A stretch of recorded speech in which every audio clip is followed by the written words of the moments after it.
Friends, நல்ல சூப்பரான ஒரு சுரக்காய் தோசை. எவ்வளோ மரமரன்னு இருக்குது பாருங்களேன். அவ்வளோ கிறிஸ்பியாக மரமரன்னு நல்லாவே இருக்குது. கண்டிப்பாக ட்ரை பண்ணி பாருங்கள். 2 கப்பு அரிசி போட்டுக்கிறோம். புழுங்கல் அரிசி, இட்லி அரிசி.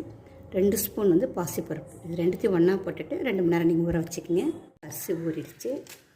வரமிளகாய் போட்டுக்கோங்க. 1 ஸ்பூன் அளவுக்கு ஜீரகம், பெருஞ்சீரகம் 1 ஸ்பூன் போட்டுக்கோங்க. அவனை கட் பண்ணி வச்சுட்டேன்.